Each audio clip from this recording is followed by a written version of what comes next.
Hello students, welcome to my YouTube channel maths idol. Myself doctor Kavita Gupta. बच्चों, आज हम partial differential equation में question number 29 solve करेंगे exercise का। तो देखें क्या है question number 29। Show that the solution of this signalling problem governed by the wave equation this is the wave equation given to us. x greater than 0 means it is a question of semi infinite string। ux0 equal to utx0 equal to 0 means ux0 भी 0 है और utx0 भी 0 है। Initial displacement and initial velocity both are equal to 0। Now u0t equal to something is given to you. तो u0t equal to 0 वाले हमने question किए हुए ऑलरेडी, जिसमें हमारा फिक्स्ड एंड होता था। अब की बार यहाँ पे क्या दे दिया गया है, u0t is a function of this capital ut। ये थोड़ा सा देखो आप, u किस तरीके से बुक में लिखा हुआ है, राइट। तो अब हमें क्या करना है, इसका सॉल्यूशन हमें ये निकालना है इस वाले u की फॉर्म में और ये कैपिटल h की फॉर्म में, where capital h is nothing but a Heaviside unit step function. तो अभी तो हमें नहीं पता कि ये Heaviside unit step function क्या है। देखते हैं आंसर किस फॉर्म का आ रहा है, उसी से पता चलना शुरू होगा कि what is this h now, right. तो मुझे सबसे पहले बेटा वेव इक्वेशन गिवन है। आप सबको पता है कि जब भी हमें वेव इक्वेशन गिवन है तो हमें क्या करना होता है, उसको सॉल्व करके जनरल सॉल्यूशन उसका निकालना है। तो हमेशा की तरह आप पहले ये जो आपको U T T equal to C square U X X given है, आप इसका क्या करेंगे, सबसे पहले इसमें से ए बी सी निकाल लेना, उससे बी स्क्वायर माइनस 4ac निकाल लेना। उसको ज़ीरो उसको देखेंगे आप कि वो ग्रेटर देन ज़ीरो आ रहा है तो ये हाइपरबोलिक है, ठीक है। फिर आप क्वाड्रेटिक इक्वेशन सॉल्व करें एज यूजुअल, जैसे आप क्वाड्रेटिक इक्वेशन सॉल्व करते हैं, ए बी सी की वैल्यू डाल के वो निकाल देंगे। तो आपका लैम्डा स्क्वायर क्या आता था इसमें, जस्ट अ मिनट बेटा। तो आपका लैम्डा स्क्वायर क्या आ जाता था इसमें, प्लस माइनस सी स्क्वायर 1/c², यही आता था ना। Just a minute. तो लैम्डा की वैल्यू निकाल लेना, राइट। और फिर आप लैम्डा की वैल्यू निकाल के करेक्टरिस्टिक इक्वेशन लिख लेना। करेक्टरिस्टिक इक्वेशन से फिर आप कैनोनिकल फॉर्म में रिड्यूस कर लेना उसको, और उससे जनरल सॉल्यूशन निकालेंगे तो ये आ जाएगा। तो यहाँ तक का सॉल्यूशन हर क्वेश्चन में सेम होता है, बहुत बारी आप कर चुके हैं एग्जाम के अंदर, पूरा डेरिवेशन आप करके आएंगे। तो यहाँ पे ये आ गया इसका जनरल सॉल्यूशन। अब इसके अंदर फिर से हम हमेशा की तरह यही इनिशियल कंडीशन हमें मिलती है, ux0 equal to 0, utx0 equal to something. तो आप ये वैल्यूज़ इसके अंदर डालेंगे। इसका क्या मीनिंग होता है, ux0 equal to 0 means x equal to X, T equal to 0 and u is equal to 0। तो डालिए इसमें क्या आ जाएगा, तो u की जगह तो 0 आ गया, t की जगह 0 डाला तो आपके पास आ गया 5x प्लस साई x। तो ये बन गई मेरी इक्वेशन नंबर 2। फिर आपको सेकंड इक्वेशन है आपकी दे रखी, जो हमारे को utx, 0 इज माई 0, ये दे रखा है ना। अब इसको डालने के लिए आपको पहले ut चाहिए, तो u को पार्शियली डिफरेंशिएट कर लीजिए with respect to t and then substitute the initial conditions. So I first differentiate partially equation number 1 with respect to T. तो u का डिफरेंशिएशन u डैश, फाई का फाई डैश आ जाएगा, और x plus C T का with respect to T करेंगे तो c आ जाएगा, क्योंकि t is the coefficient, c is the coefficient of t। ऐसे ही साई का करेंगे तो Sai dash x minus C T, और ये माइनस सी टी से माइनस सी आ जाएगा। अब इसमें इनिशियल कंडीशन डाल दीजिए, U T X comma 0 is 0। तो ये जब आपने इसके अंदर कंडीशन डाली तो आपको ये वाली इक्वेशन मिल गई।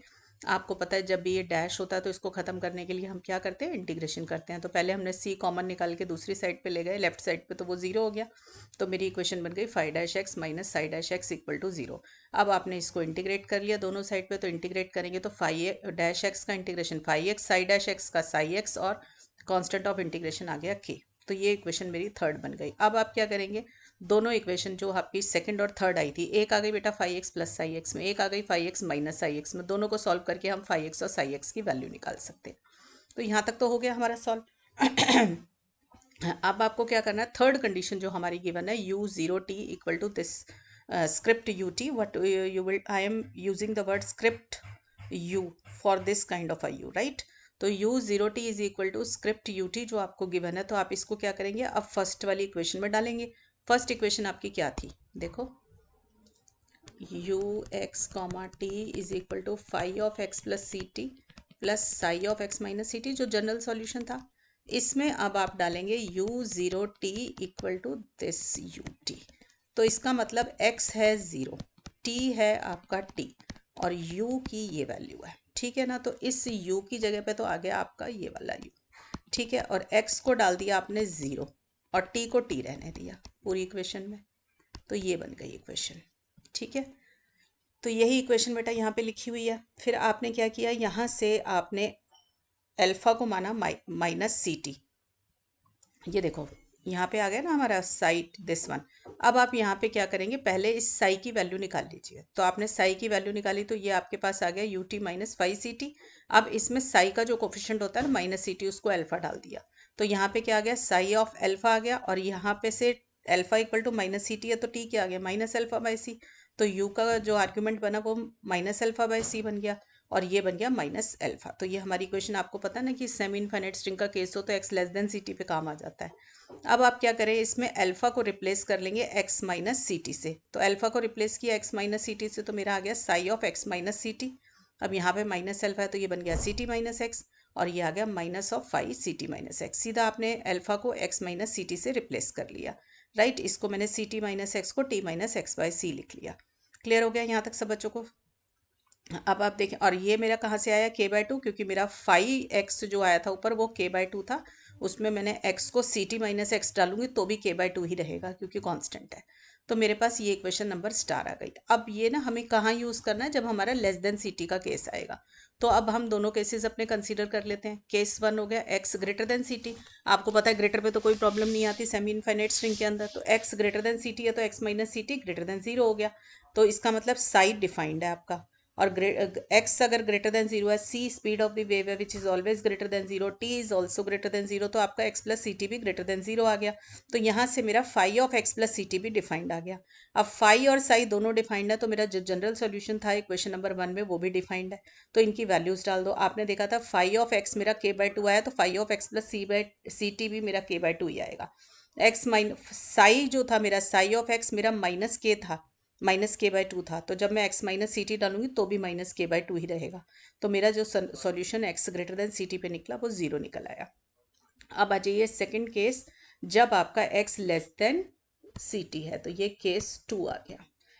तो हमारा क्या होगा बेटा, x less than C T है तो x minus C T less than 0 आ जाता है। तो यहाँ पर psi of x minus C T is not defined here. तो यहाँ पर हम अपनी थर्ड कंडीशन यूज करते थे u0t, जो हमारे को गिवन थी u0t equal to this one. इसका मैं ऑलरेडी काम आपको ऊपर करा चुकी हूँ तो वो हम यहाँ पे वैल्यू यूज कर लेंगे। तो ऐसे केस में हमने देखा था कि psi of x minus C T मेरा ये निकल कर आ रहा है। ये हमने अभी अभी ऊपर इक्वेशन स्टार में निकाला था।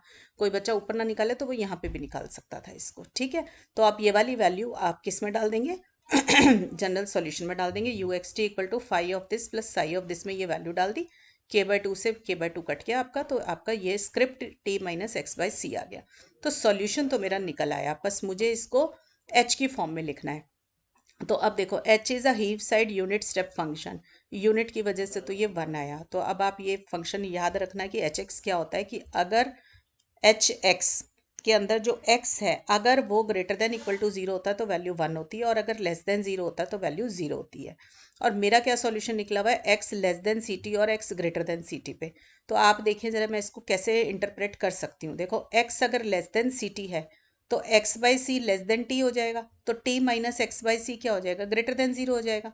अब ग्रेटर देन 0 पर जब हम h लगाते हैं तो वो वैल्यू 1 ले लेता है।